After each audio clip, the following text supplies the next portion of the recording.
Hello, everyone. Thank you for joining us for our next bootcamp topic, Behavior and Branding. My name is Isra Omar, and I will be facilitating the workshop today. It's incredible that we covered 7 sessions through our bootcamp this week. We hope you found all the sessions beneficial. Our next 2 small business bootcamp sessions will cover marketing strategies in times of uncertainty and cash management, scheduled tomorrow at 10 a.m. and at 2 p.m. Please visit our website at polsky.uchicago.edu for more information. I'm super pumped to introduce Kenyata Martin. In this session, he's, and just wanted to put a shout out that he's also Polsky Exchange mentor. And so in this session, he will leverage his years of marketing and branding expertise to teach business owners how to build a brand and add value during a time of crisis when customers are focused on other things. Some housekeeping items before we begin. The webinar will be recorded so it can be utilized for future use. If you have questions, please enter it in our live chat box and on the live screen. Once we wrap up, we will leave some time to answer your questions. With that being said, Kenyata, let's begin. Excellent. Well, thank you, Isra. Good afternoon, Polsky. I'm here to talk a little bit today about behavior and branding, lessons of survival in uncertain times. I don't have a slide or a background, so for those who I haven't had the pleasure to interact with in the Polsky community, I've 17 plus year corporate marketing guy, Proctor Gamble, Shell, and Nestlé. And I provide that context because a lot of the examples that you'll see in the early on before we get to some very tactical activities do come from larger brands. I think that there's still lessons to be learned in that, as well as the frameworks and the approach is free.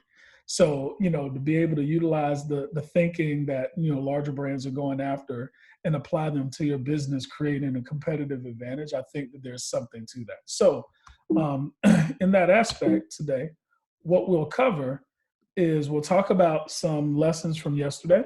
Some of the things, this is actually not new. We've seen this before, as well as some ideas for how we can get through the times that we're going through right now. So first, I want to cover first couple of slides. We'll get into a little bit of a history lesson, right? So you've heard in the news, the last time we had a global pandemic was roughly 100 years ago, 102 years ago to be exact. It was pretty significant, which we think ours will be decently significant as well. About a third of the global population was infected, and they estimated, as they've gone back to do calculations, about 100 million people died during what was known as the Spanish flu. Their belief is that it came as a result of the end of World War I, with all of the soldiers returning home to their respective countries, and that's what accelerated the spread of that one so fast. The next one is the Great Depression, where there was a 50% reduction in production at all, productivity activities, factories, mines, utility companies. Real disposable income dropped over 25%, 28% to be exact. A quarter of workers were without a job. And I think if you saw the most recent unemployment statistics this morning, 5.2 million first time, for a number of almost 12 million first time unemployment claims, which is pushing towards a record. And the stock market dropped by 90%, right? So the next 9/11, it was the deadliest terrorist attack on US soil. 25,000 people were injured, 3,000 people died, and the infrastructure damage between the towers and the Pentagon, over $10 billion. And finally, the most recent, our Great Recession, negative 5.1% decline in the global GDP. And globally, we hit a 10% unemployment rate, which is fairly significant, and about 13 trillion of US household net worth loss. Wow, Kenyata, that was really miserable. Thanks for painting that picture.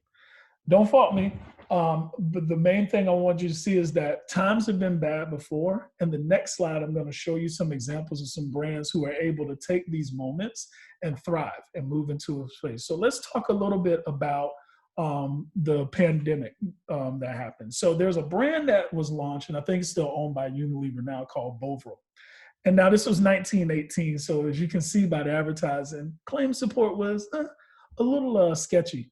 But, you know, they really played up the idea that protein leads to strength and that the fortification of protein will help you fight the flu, right? So you can see in some of the activities in the back that they did about bovril influenza, resist disease with bovril. And so that helped this brand thrive during the original pandemic that we had back in 1918. During the Depression, customers were really losing trust in banks because we know the Depression was brought on by the, you know, Black Friday and the great stock crash in 1929, or is that Black Monday? I always get the day of the week wrong. It was a dark day and a lot of money was lost. And, and so because of that, people, this is where, you know, if you have grandparents or, you know, great grands that lived during the time period of the Great Depression, you know, they're saving money in mattresses, they have cash around the house. They didn't really trust banks. What did thrive during this time period, though, is that customers wanted to protect their savings, but they also wanted to be entertained. And so, out of the Great Depression, birthed the soap opera, right, which is our first known record of content marketing, right? So P&G and the brand Oxydol, and they launched this character. And because similar to what we're going through now, because there was high unemployment, there were a lot of people that were at home, they were listening to the radio, and it provided them, you know, some level of comfort to move through a very challenging time, right? For those who remember 9/11, there was weapons of mass destruction. There was Enron, WorldCom scandals that followed immediately after that. And so what we saw during that time period is because of institutional and governmental distrust, consumers pushed really hard for more transparency. And so what we saw in 2002 was actually the birth of the USDA organic certification, which took over all of the food and beverage categories by storm, everybody rushing, and still, as you can see, nearly 20 years later, rushing to put claims and state claims on organic and being able to demonstrate that transparency in their supply chain and in the food that people are consuming. And then finally, when you look at what happened in the Great Recession of 2008, that was caused by the subprime mortgage crisis, a lot of consumers said, you know what, I think I want to be a little simpler. They opted to invest more money in experiences versus things. So this was the birth of the tiny house movement and that sort of thing. What also came out of this was the birth of what we all are a part of in some way, shape, or form, which is the gig economy. Right? If you've become an entrepreneur in the past 10 years, you probably know that there was something tied to 2008, even if you were still gainfully employed, that sparked something in you that said, you know what? I think I can extract more value from the market if I'm doing it myself. And so one of the great examples between the gig economy, which also led to the sharing economy, and the marriage of those two is Uber, right? So, you know, Uber's vision was there are cars on the road, there are people on the road. We want to get those things lined up and going in the same direction.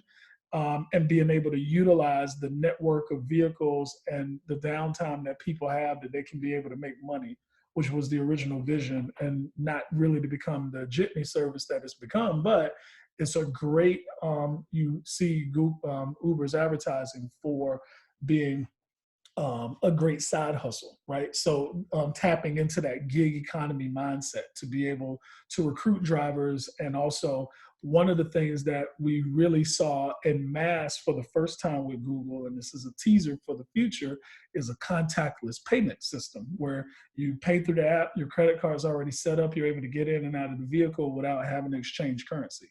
That's an important note. We'll talk a little bit more about that deeper in the presentation. So I flew through that very quickly, but the first part I wanted to set up was we've seen this before. There are examples that we can look to of brands and movements that we can all latch onto or take advantage of to be able to continue to grow and thrive, even in the middle of this pandemic and the uncertainty that we're living in.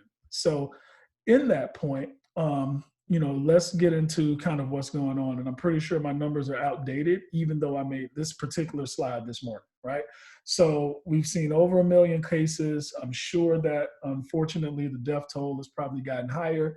And we know that these numbers are understated because of the fact that there's limited access to testing. So this is of who's been tested. And we know that there are people who are either asymptomatic or have gone through the symptoms and recovered and probably aren't counted in this. But what's most impactful to us as entrepreneurs is the shelter in place mandates and the things that are shutting down, like for up to 60 days. We were discussing before the call started that in the Virginia, Maryland, and DC area, they have already stated that their shelter in place is going to be intact until June 11th, which to my knowledge is the longest formal one that's been articulated. And so if we don't see the curve flattening and any decline, it won't be surprising if a lot of us see that we're going to go into May and probably into June, which for small businesses like ours is very critical and is very dire.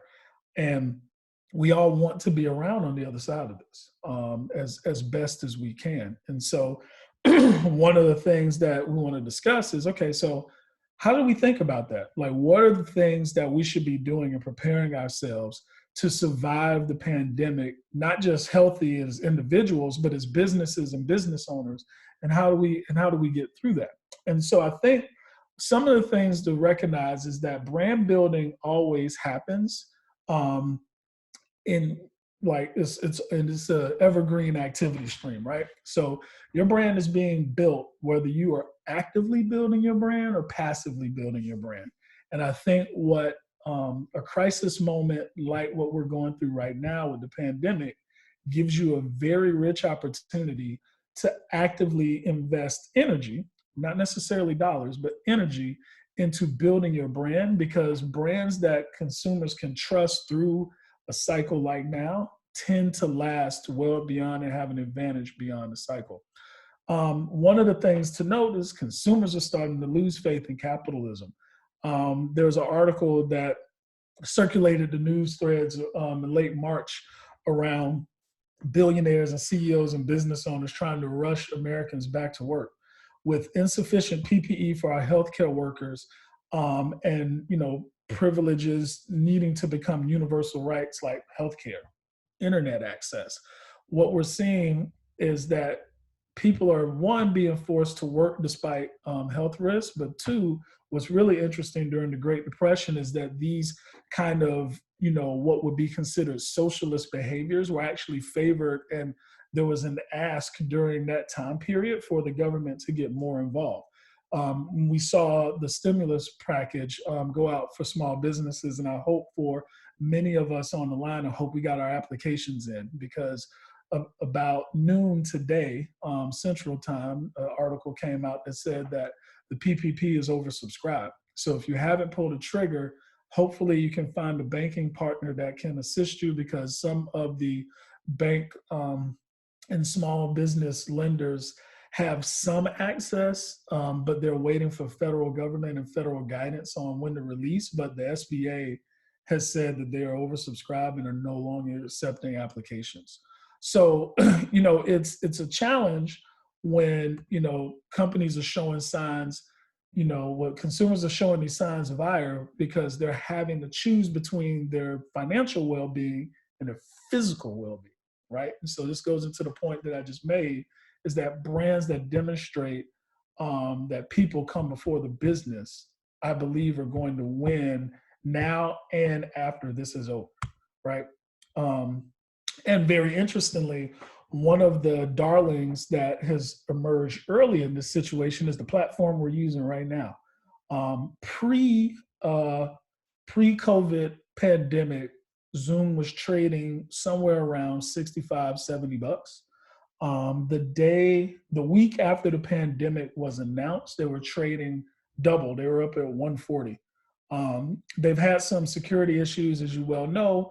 It created some softness, but they are still up over 50% versus where they were, their valuation in pre-pandemic time. So, and they're adding a tremendous amount of value. I did some research on it for this conversation and the previous conversation, because I wanted to understand, Why is everybody using Zoom? There are several platforms. Google Meet has platforms that are integrated into your calendar, and there's Skype, and there's all these platforms. So why Zoom, right? There are probably two things that I can highlight, and actually three things that I can highlight from conversations with people as well as research on Zoom. One, encryption. So apparently Zoom is the only platform that has public encryption end to end that does not require a subscription. So that makes it actually very nice. I think second, which is most interesting, is the background feature, which maybe some of the other platforms are implementing now or already have. But one of the things, or why all the school systems, CPS is using Zoom as the platform of choice for their virtual learning.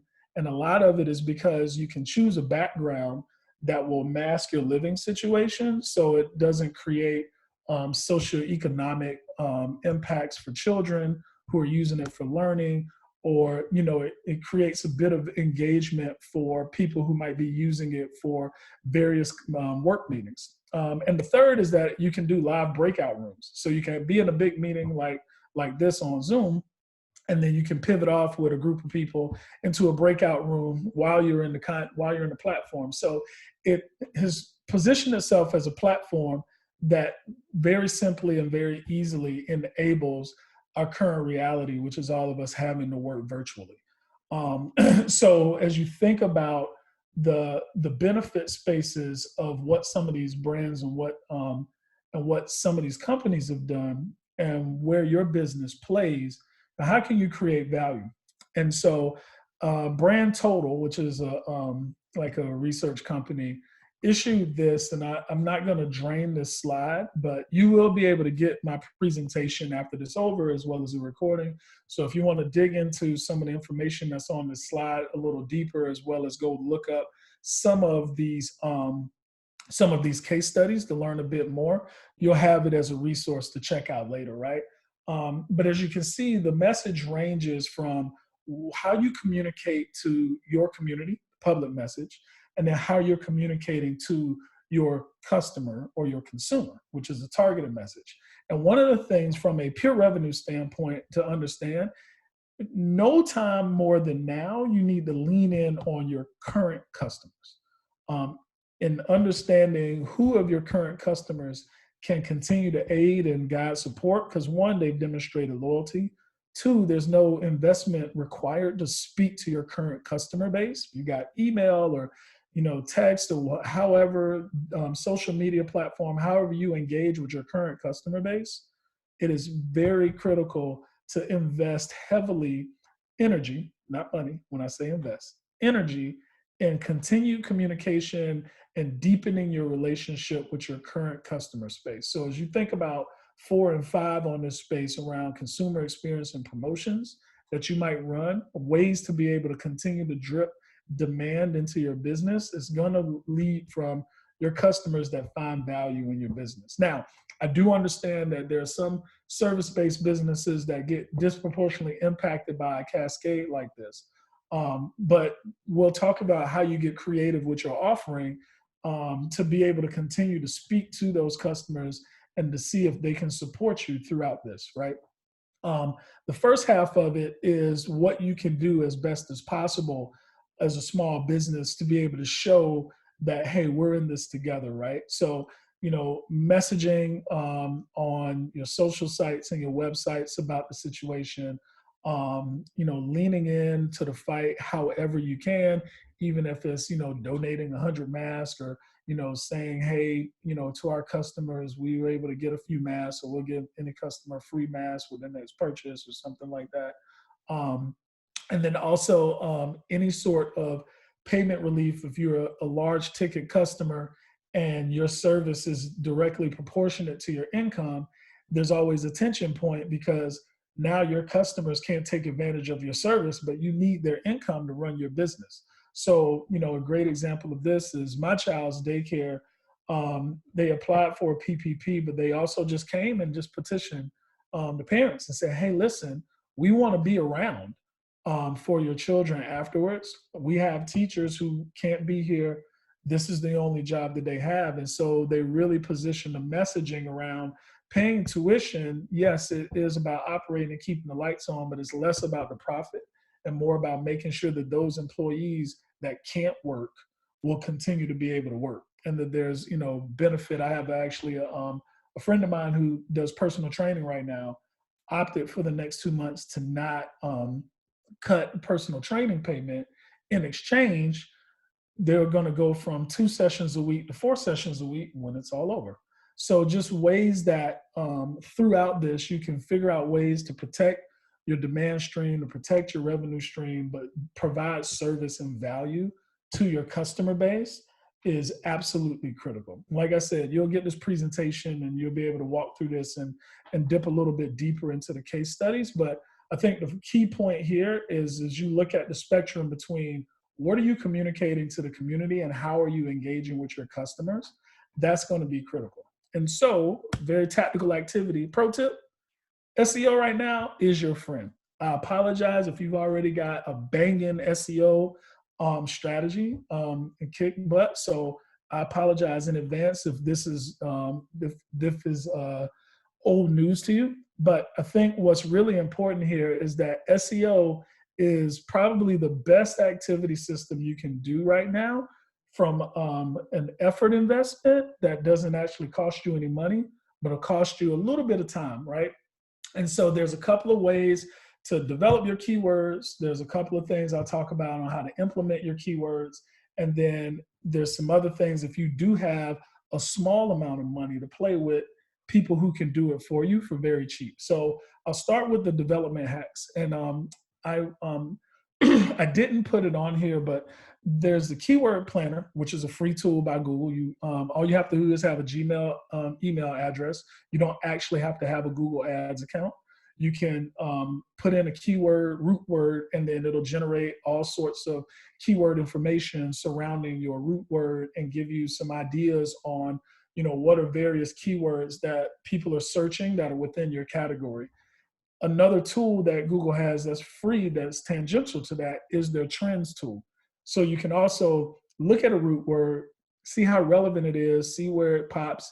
You can click on the state of Illinois, filter on what's happening right here in our state, in Chicago, and use those tools to be able to drop the seeds into the keyword planner to be able to populate the words, and then just click download, and it'll download it into an Excel file that you can copy and paste into your website, which I'll talk about here in a minute.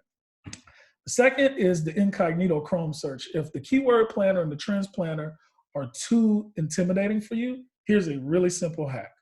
If you have Chrome, go to Chrome. If you don't have Chrome, download Chrome. Super easy, takes a couple of seconds. There's in the upper right-hand corner, there's 3 dots. You can open a page in incognito mode. That's that funny little spy-looking black page back there. And why you want to do that is that it kind of ignores all of your cookies and all the sites that you've been to. So it has no memory of your search activity. And then you type in a root word for your category. You probably can't see that very well, but I've typed in Chicago restaurants. And those, the auto type things that come up actually are Google's top 10 searches based on that root. So you can just do that instead of going through the keyword planner and all the fancy stuff. If you're just trying to get like, what are the 5 to 10 things that I want to make sure I'm communicating in my website and my copy, put it in my metadata, you can just do this exercise, screenshot it, and then just type it in. And I've shown here in the implementation hacks, as we get to the next section, the 2 places where you want to do it is dumping in your metadata. So this is in the back end of one of my Shopify companies that I run.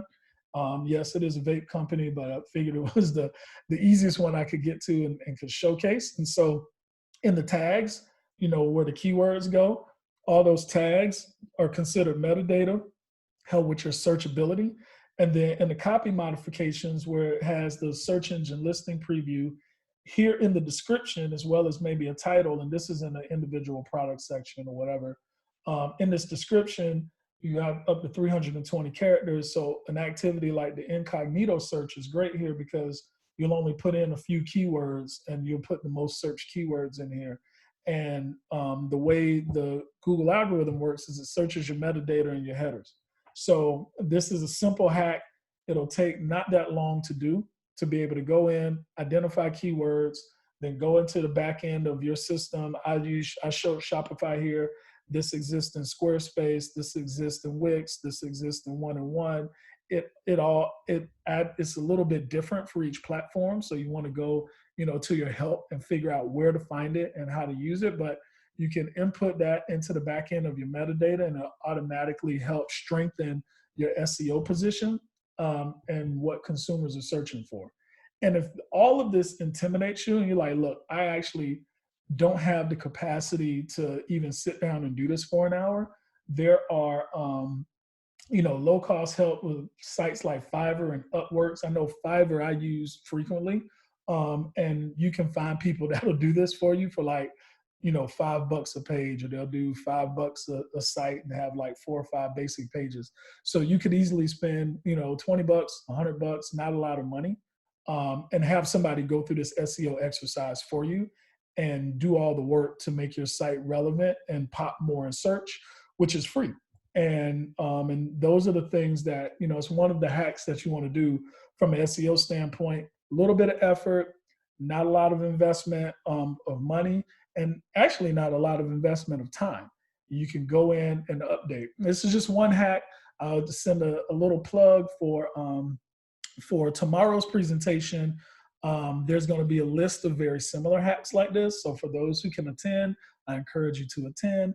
For those who can't attend Nicole's presentation tomorrow, make sure you get the recording, because she'll have a list, and there's going to be a bunch of these, marketing activity hacks that you can do in the back end. So I'm going to land this plane a little bit with a few things to keep in mind as you're looking at modifying copy or doing anything in social or any sort of consumer communication, email. There are 4 tips that I want you to consider as you're crafting those messages and utilizing those tools. The first is you want to be relevant. I don't know how many people have heard of or know about DJ D-Nice's homeschool, but he just started the first weekend that we went on nationwide quarantine, just decided to set up his DJ rig in his LA condo.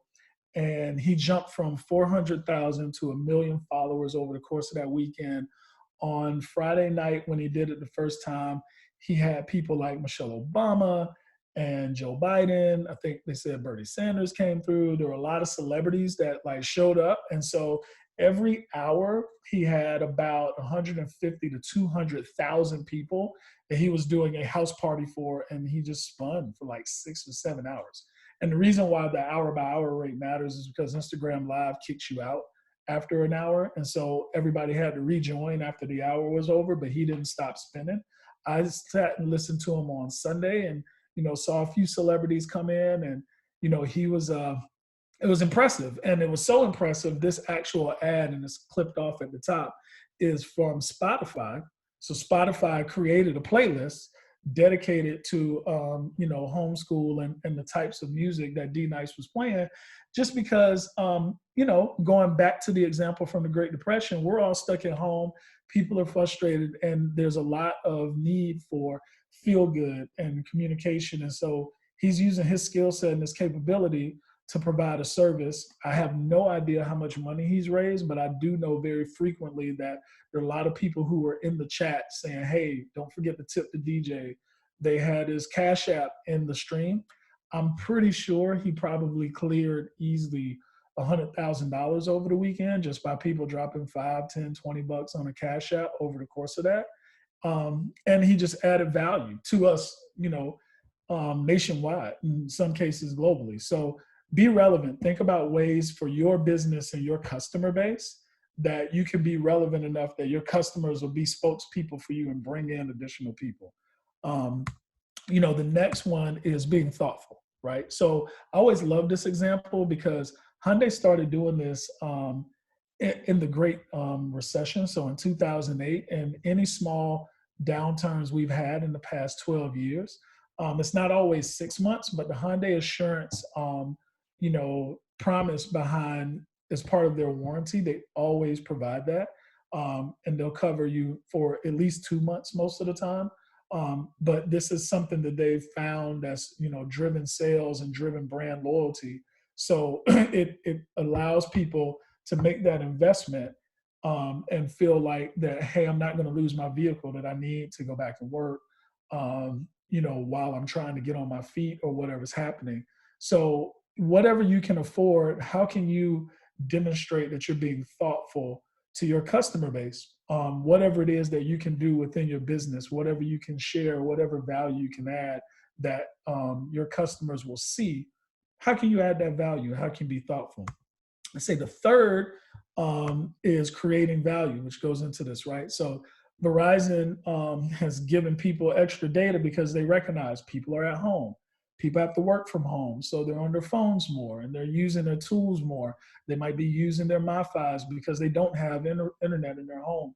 And so all of their customers, they've given extra data just to make sure that they can make it through and not charge their bill ridiculous amounts of money just to make sure that they can get through this pandemic and also, as best as they can, continue to create value to our economy from wherever they are, right? So what are ways that you can create value for your customer that will retain your customer base, retain that income stream that you already have that you know is fragile because everybody is struggling financially, and how do you position yourself as one of the necessities that they choose to continue to invest in and to pay? And finally, solve a problem, right? This is something I'll talk about a little bit more, hopefully in the Q&A, but contactless commerce is a thing. And Listener is a company that I had the privilege of knowing the founder and the chief commercial officer. He and I worked together many years ago, and I know that they're doing a partnership with the Digital Dollar Project, which actually is something that birthed out of the stimulus package, because one of the things that was in the stimulus package is the US creating a digital currency. And so Listener is data transfer over audio. The whole idea is that it's more stable than Wi-Fi, it's more stable than Bluetooth because sound waves are everywhere. And they figured out ways to encrypt the data and be able to move payments. And so Visa, Synchrony Financial are two of their key investors. And so they're in a position now where they're having conversations because contactless commerce and contactless payment is going to continue to be a thing. And so they're solving a real problem for the social distancing standpoint of how can you continue to make sure that currency flows and money exchanges hands when people aren't going to be touching each other anymore. So that's it. I flew through this pretty quick because I always like the dialogue. So we've got a fair amount of time. So hopefully, Israel, we can take a lot of questions and continue to have a good conversation. Thank you, Kenyata. That was wonderful. I do want to go back to the topic of contactless commerce. If a business hasn't built an infrastructure before the pandemic, what platforms would you recommend for contactless commerce? I would say go to path of least resistance. So like if you have a Chase account, get Zelle, right? Venmo and Cash App are universal. But I would look for a couple. Apple Pay also has contactless capability. You don't have to touch your phone to an actual POS device. You can transfer that even via text, which I think is really cool. So I would say first thing is go path of least resistance. Look at your technology, look at your bank account, see what they offer. But then there are those popular ones that a lot of consumers have. And just get an account and link it to your bank account. And that's probably the fastest way to be able to have that exchange. Thank you. So let's say I have a business and it has been successful, but it's been mostly through word of mouth, and I don't have a heavy online presence yet. What steps do you recommend to really build that online presence and connect with customers? First off, I say build it. My business partners and I spun up a website for trying to help serve consumers in small medical offices with masks and gloves, and we launched the site on Shopify in 48 hours.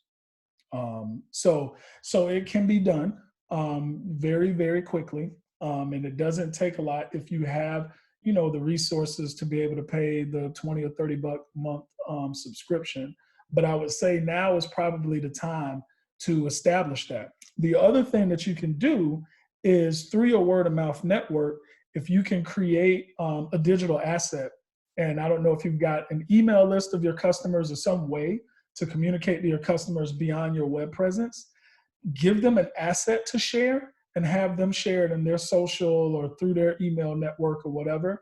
But through your word of mouth, ask your customer base to be able to share more information about your company and what you can and what your services you're offering to people during the crisis, and then incentivize both your customer as well as whoever the new business is that comes in for your customers that choose to share that message, right? So if you don't have one, first advice is build one as quickly as you can. In lieu of not being able to build one, contact your customers that are word of mouth and give them something that they can share, preferably digital, because we can't see a lot of people and we can't touch a lot of people. So a flyer or a brochure probably won't be the best, but if you can even just take a picture of your flyer or brochure, text it to your list, email it to your list, but do whatever it is that you can to put something in the hands of your loyal customers so they can talk about you. Okay, we got another question, but I think it's similar to the question that I just asked you. What do you suggest for businesses that are directly impacted by COVID? Example, limousine service. How do you continue to engage with your customers? So I would say from a limousine, so limousine service is an interesting one because I'm going to just start speaking in questions and things that I'm not 100% sure about, but I don't know what is required to be able to do ride sharing activity. And also the thing that I would think about is who is your highest source of revenue? Like what industry, whether it's, whether it was like entertainment based. So if you were doing bachelor parties or weddings or things that were gatherings, or whether it's corporate or how your business is split, it's going to be tough and challenging from a standpoint of, the entertainment space. From a corporate space, I think that, there's a lot of repositioning. If you look at, a lot of apparel companies are making masks. Never made it before. So is there a way to utilize the limousine fleet or cars or drivers to be able to fill a gap, with contactless delivery or that sort of thing? Is there a way to get set up in that space in the short term? Because essential workers still have to move around. Commerce from a transportation and delivery standpoint hasn't stopped. You have a vehicle, there are things that need to move, and in some cases, there are people that need to get around. And is there a way that you can strike up a new relationship or a new partnership in this context with someone who is trying to make sure that essential employees get to work, or trying to make sure that, valuable goods are still moving throughout the city, and there's a backlog with the post office, or there's a backlog with UPS, and their rates are outrageous? And is there something you can do in that space as well? Thank you. So we got a couple coming in.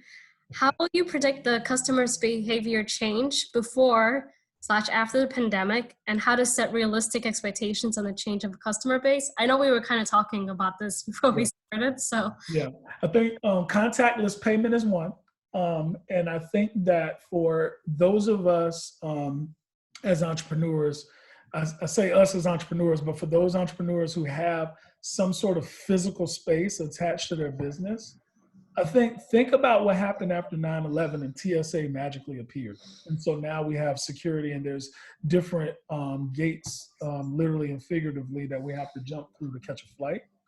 I think that cleaning protocols for anyone who has a physical location are going to become a very real and stringent activity, with some level of maintenance cleaning and probably some shutdown period, probably mid-revenue stream, where you have to do a deep clean that will probably be mandated at least by state and local authorities, if not federally, during this window of time. I think that those are two behaviors that you'll see.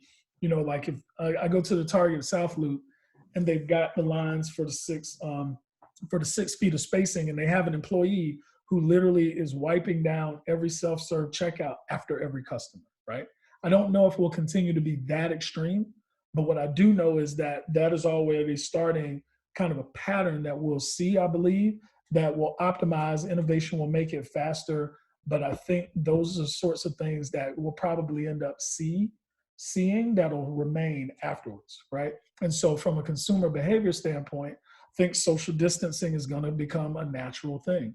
I think consumers are going to expect to not to have to exchange money in their hands, and consumers are going to start to learn how to plan their trips and their times even more. So in the midst of long wait times in the event of a contactless or a social distancing kind of traffic flow, they'll still be able to move about and do the things that they want to do.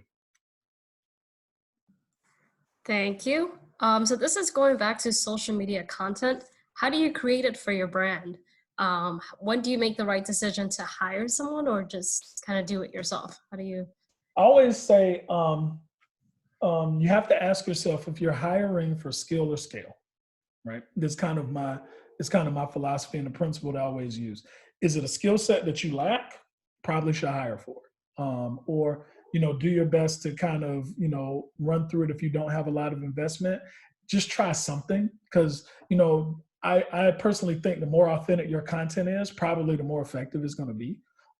So if you're not good at it, and I suck at it, honestly, try something. So if you're hiring for skill and you have the resources, go hire somebody. Fiverr, Upwork are great examples. You can get little posts and PDFs and things that are mobile friendly and social friendly. $5, right? Give them a brief, $5. They'll turn it on an asset. You can post it. The other thing is, if you're hiring for scale, you just have to look at your capacity. If it is something that you're decent at and you can do it fairly quickly, if you've got some capacity right now because of a slowdown, build a content repertoire.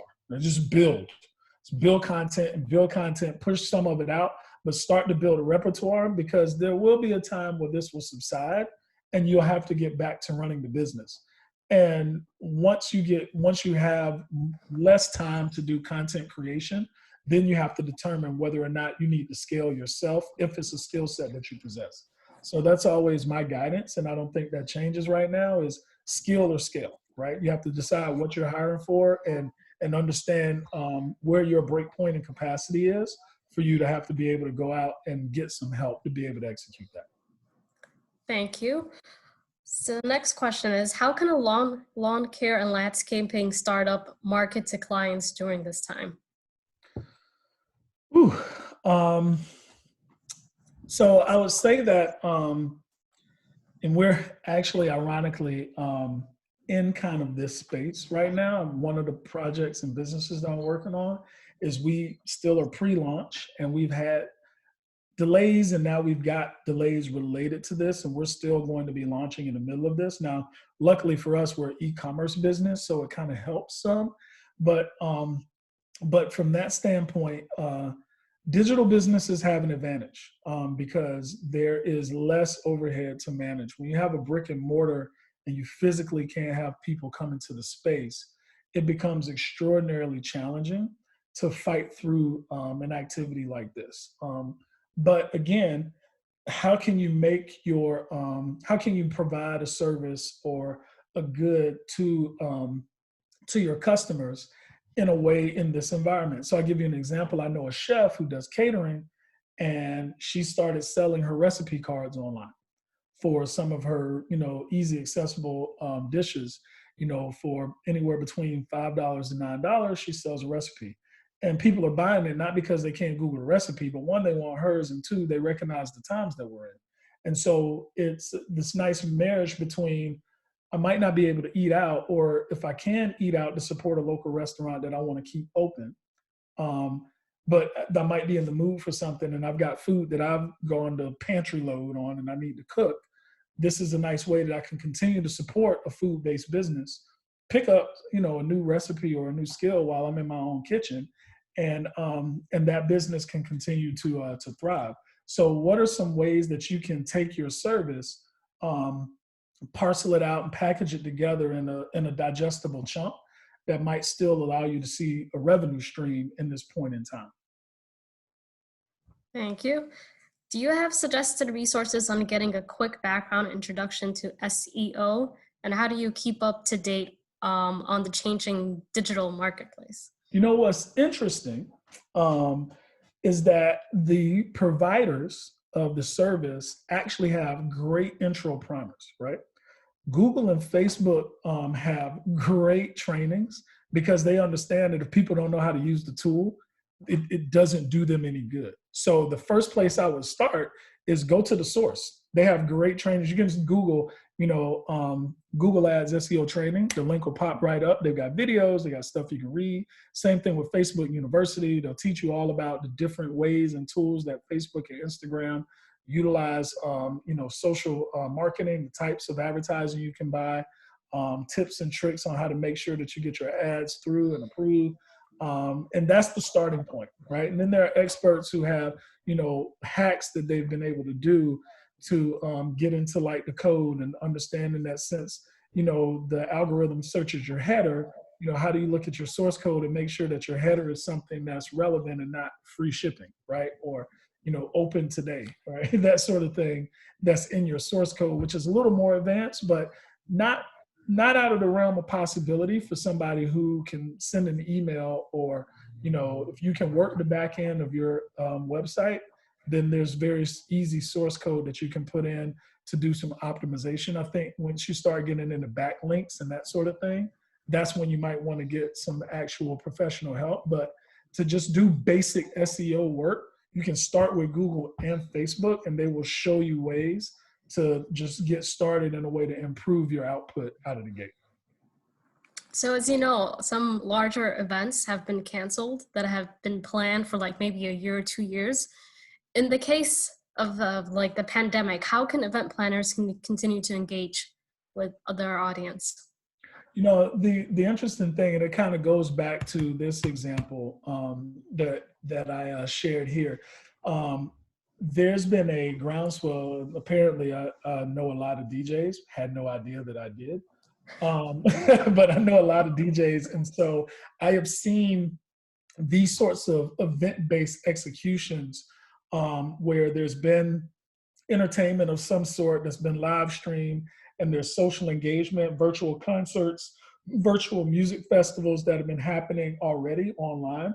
And so I think that technologies like a Zoom or Facebook and Instagram, if they're smart, they're going to figure out ways to help people monetize this activity stream.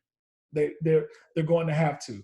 A way you can do it right now simply is if you're on Zoom, for example, and you want to host an event, run it through Eventbrite, collect somebody's money, and then send the link to the event after you collect the money. Now, is that going to completely prevent like leakage? Probably not. Or there's probably ways that you can gate it or wait until, you're closer to the day, the hour, the moment before the event, before you release the link. But there's ways that you can probably monetize it now. And also, the space and the place we want to get into is not just about being able to do what you do well as an event planner, but also being able to find ways to teach small things if people are hosting, home dinner parties, or if they're insistent upon, look, I'm gonna take advantage of my 10 people that can be in my space. So I'm gonna have my gathering of 10, how can I plan it myself? Or how can you send somebody a virtual planning kit that gives them all the tools and the resources that they need to be able to host their event if you can't be there to run it. But there are all sorts of creative ways that people are going to continue to want interaction. And there's still ways for event planners to be able to help craft that experience both digitally and physically. One of the things, Zoom, for example, there's been a lot of Zoom birthday parties. My daughter just went to one of her old classmates' birthday parties like a couple of weeks back. And now Zoom has created a capability where you can create custom backgrounds. So just like what Instagram has, like, an event filter that you can get for like your wedding or your graduation or some anniversary, Zoom has now started to do birthday backgrounds for all the kids and everybody who can like have a background for birthday or have a background for happy hour. And so if you can figure out a way to, get into that and design and monetize or be able to do that, that's another skill set as an event planner that you can start to lean into and kind of help people out as more activities are becoming virtual interaction. Okay. I'm working on a reservation app for the dining industry. How do I plan when to launch when we don't know when restaurants will open? I would have, so one of the things that is really interesting, and this is, I was wondering if I'd be able to use this example. Virtue, right, which is right on the corner from Polsky. They're doing a Wednesday to Saturday, kind of event activity, and they have a slated number of meals and they sell out, right? So as a reservation system, when people can't physically go into a space, or if they're limited to go into a space, there's also an opportunity to do a pivot. So you can do, virtual reservations for when people, do meal exchange or whatever. There's also another way where, in the cannabis industry, what's happened because cannabis has been listed as an essential, an essential retail, which is pretty hilarious to me.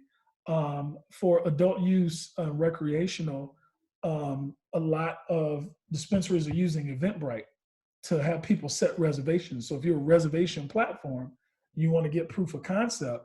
Are there other businesses that are still allowing some human engagement via reservation that you can do in the interim to be able to continue to test out your platform, generate some level of income until you're able to return with everybody else when we come out of this? Okay, there's been a lot of focus on essential services, products, and employees, and rightly so. How can non-essential or less essential businesses best frame their communication with clients? I think it just goes back to, we are in a hard reality. There are some people who just don't have the financial resource to continue to utilize some of our services, right? For those that do, how can you increase your value proposition when you're in a non-essential kind of space, but you're able to continue to work and deliver? Because a lot of what they've defined as non-essential, the benefit of us being non-essential is a lot of us can also still work from home. So there's a lot of output and value that we can create virtually, obviously, because it's a way of our design. And so it's really just about polling your customers and understanding, what are your biggest needs outside of financial relief. You're not a financial institution. And it's like, we're all in this trying to continue to support ourselves as best we can. So what are the things that they would see as value that they would be willing to spend money on right now? And how can you position your business to service that? Thank you. Is there a concern with getting an online business up quickly versus picking a platform to scale? You mentioned you got a Shopify account up in 48 hours. Yeah, there can be. I mean, I think it depends on when you talk about picking a platform to scale. I probably need to understand that better. But yeah, there is some concern with getting a site up quickly, right? QA is not always done. I think for the first 2 days, we didn't charge anybody for shipping, and that really hurt our profitability. We were also promised some inventory, and we sold some of that inventory, and then we were unpromised that inventory. So we had to do a lot of customer service management and trying to communicate to customers and trying to manage through. So yeah, there are some dangers in moving that fast and propping up the site. I kind of use that as an example just to say, look, it doesn't require a tremendous amount of effort and a long runway to be able to go from I don't have anything to I have something that's actually working in a short amount of time. If you have a platform to scale, obviously that's the best way to execute. You can use, if you've got a strong social following and your business allows it, because Facebook and Instagram still have weird rules, do a shop now. Just be able to give your customer base capability to transact with you in whatever medium that you have. If you've got email, you can use QuickBooks and email to be able to capture payment. Like, there are ways that you can do it to scale whatever existing platform that you have without having to build a physical presence. However, building a physical presence, if you can manage it and stomach it, gives you the opportunity of advanced capture of potential new customers that might be looking for different things now that we're in this different environment. Thank you. As a small business, keeping our sales funnel going is critical. However, starting new projects may not be a priority for our clients. How do we best match our clients' sense of urgency? I would say, I hate to say this, but it depends. If you have existing work going on with your clients, um, are there ways that you can extend that work and allow them to continue to have some level of investment, with you, right? And to continue that. If there is, new work that you see opportunity with your client that you can start, and it's not necessarily a priority, how much pre-work can you afford? And I say that in the sense of, if there's a way that you can float, or if there's some level of investment you can do to be able to show value of that activity stream prior to launching all in and spending too many resources, how can you up the sales ante to be able to demonstrate value to your customer right now at this point in time, especially if it's a project that will help them now versus just a general business project that might help their business in general, but it may not be as relevant today. There is always, we all have a sense of urgency. That's why we're sitting here having a conversation about how do we survive. And so based on your customer's business model, how do you tap into their urgent place and position your business as an opportunity to create a solution for them in that urgent spot? Thank you. And our final question, how do you see different generations, millennials, Generation X, responding to the increased need for transparency that may be required when we come out of this situation? Yeah, I think, it's the way I'd answer that question is I see it pressing, not dissimilar than it always has been. I think there are some who might be of the opinion that there's been this shift over the past few years of just kind of blatantly ignoring the desire and the request for transparency, or people being very transparent about not being transparent. And so I think that those sorts of activities continue to degrade trust in large entities, large government, large corporations. And what I think you'll see, and it's a second cannabis reference that I'm making, but it's new in Illinois, yay. So the thing that I would say is, if you look at how THC anchored cannabis became legal or is becoming legal in this country, it's a groundswell. And so eventually what I believe is that, the masses of millennials and Gen Z who are keeping this economy and keeping our country going right now are investing time and energy, is that they're going to put pressure on their local environment to create the right environment for, whether it's your alderman or whether it's your representative or whoever, to make your area friendly. And then what's going to happen is that your neighboring Gen Xers and millennials are going to look over and say, they did it, we should do it too. Look at how they're benefiting. And it's the same way that cannabis became legal. People started to see the benefit and there was a groundswell up. So I think that demand for transparency will start at home, the high levels of accountability, and it will push until it flows all the way through to the top. And I think, especially because we're coming to an election cycle, it will happen faster than we think. Thank you. Thank you everyone for joining us. It's been an amazing week. Remember, we have 2 sessions tomorrow, so make sure you're tuning in. Kenyata, thank you so much for your expertise and just sharing all these goodies with us today. We'll give you an opportunity for any lasting advice if you want to share any thoughts. This will end, right? And the uncertainty creates discomfort. There are 2 things that I'll say, and they're old adages, but necessity is the mother of innovation. So look at this in the context of an opportunity, right? In the Japanese language, there are two characters for crisis. One means danger, the other means opportunity. So in every crisis, there is an opportunity. So look for an opportunity to spin out some new capability from your business or pivot into a market where you see that you can create a lot of value. So don't be afraid to do that right now. And no, don't be afraid to ask for help. I think now more than ever, you'll be surprised at how willing people who can, who do have the capability to help, will help simply because everybody's going through this together.